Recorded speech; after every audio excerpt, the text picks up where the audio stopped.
যদিও আমার মৌতের কথা খুব প্রচার হয়েছে, কিন্তু মিথ্যা। ঠিক ঠিক না? কিন্তু একদিন তো সত্য হবে, না হবে না? জানতো একদিন যাবেই। সারা দুনিয়ায় তো ছড়াই গেছিল, মরেই গেছিলাম।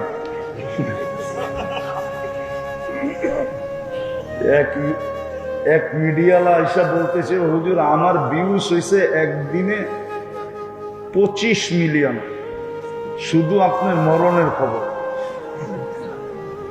এবার বোঝেন ওর পোয়া বারো কিরকম হয়েছে। 25 মিলিয়ন 24 ঘন্টায় ভিউজ হয়েছে আমার মরার খবর। দোয়া করেন আল্লাহ হায়াত দেখ। ইমাম বুখারী রহমতুল্লাহ আলাইহি হাদিস আনার উদ্দেশ্য প্রথম আমাদেরকে এটা বোঝানোর জন্য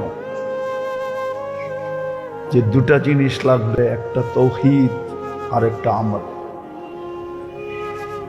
এই দুটা দিয়ে দুনিয়াতে কি দিয়া মূল্যায়িত হইল এটা বিষয় না। ইমাম বুখারীর কাছে এটা বিষয় না দুনিয়ায় কে কোন জিনিস দ্বারা মূল্যায়িত হইল, দামি হইল, এটা ইমাম বুখারীর বিষয় না, আল্লাহরও বিষয় না, রসুলেরও বিষয় না। ওনার বিষয় হলো যে দুটা দিয়া মূল্যায়িত হবে, একটা হলো তাওহীদ আর একটা হলো কি আমল।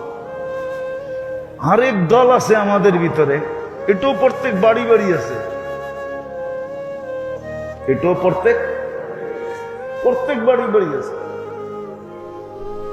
এই জন্য আমাদের সমাজে একটা কথা প্রচলিত আছে, আরে হুজুররা কয়, হুজুররা বলেই, হুজুর্গ কামই বলা, ঠিক না?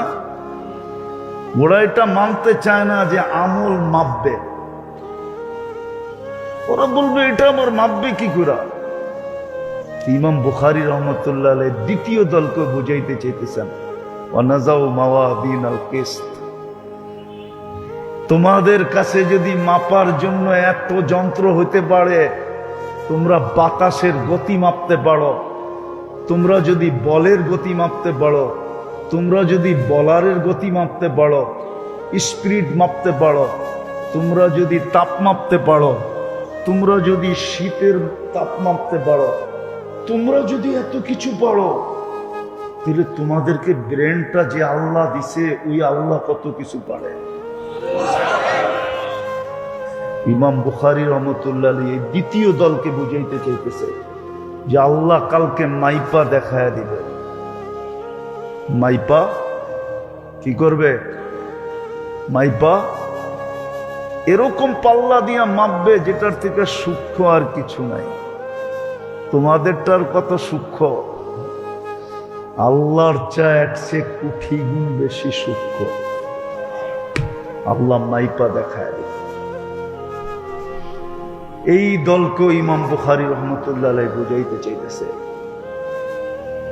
যে আমল আল্লাহ মাইপা তোমাকে দেখায় দিবে, এটাই সত্য।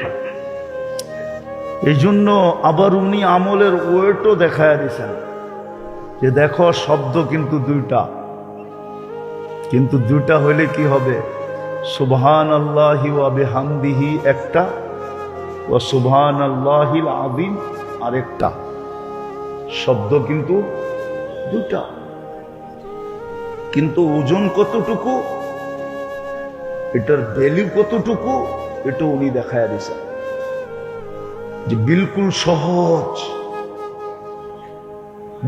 সহজ, খফিফাতানি আলাল লিসান। কিন্তু প্রিয় আল্লাহর কাছে কিরকম? হাবিবাতানি ইলার রহমান, আল্লাহর কাছে অবর্ণনীয় প্রিয়। সাকিলাতানে ফিল মিজান, মিজানের পাল্লায় বড় ওয়েট। এই জন্য আমাদের উচিত এটা শিখা, ডেলি কমসে কম 2-4 বার ডেলি পড়া উচিত, কমসে কম একবার গুলো পড়া উচিত। সুবহানাল্লাহি ওয়া বিহামদিহি পড়েন, ও সুবহানাল্লাহি ডেলি একবার পড়া আপনি মুস্কি হাসি দিতে পারবেন। যদি বললেন হাসি দিলা কেন, বলে আমি আজকে এরকম দুটা শব্দ পড়ছি যেটা মিজানের পাল্লায় সবচেয়ে বেশি ওজনওয়ালা। কেননা শরীরের অবস্থার দিকে দেখা, যদিও ডাক্তারের নিষেধ ছিল যে কথা যেন নাই বলি, কিন্তু আল্লাহ আল্লাহ রসুলের কথা বলবো না, এটা হয়তো হয় কি করে? দুনিয়াতে তো কথা একটাই আছে, হাদিসে হুকুমও আছে, ফালিয়াকুল খায়রান মান কানা ইউমিনু বিল্লাহি ওয়াল ইয়াউমিল আখির ফালিয়াকুল খায়রান ইল্লা লিয়াসমুত। আল্লাহ আল্লাহ রসুলের কথার থেকে তো উত্তম কোনো কথা নাই। আর যদি এটাই না বলি তো আর বলমু কি? তাহলে বাচ্চা থেকে লাভই কি? বাচ্চা থেকেও কোনো লাভ নাই, আর এর চেয়ে উত্তম কোনো কথাও নাই। বিদায় বলতে বলতে যদি জান দেওয়াও যায় তাহলে তো এটা ভাগ্যের ব্যাপার। এর চেয়ে বড় ভাগ্য কারো হবে না যে আল্লাহ রসুলের কথা বলতে বলতে যিনি জান দিলেন ওনাকে জানটা দিয়ে দিল। এই জন্য ডাক্তারদের যদিও অনুমতি ছিল না, কিন্তু তারপরও বললাম যে আল্লাহ আল্লাহ রসুলের কথা বলবো না তো কার কথা বলবো? তো যতক্ষণ কথা হবে পরিপূর্ণ মনোযোগ দিয়ে শুনবো।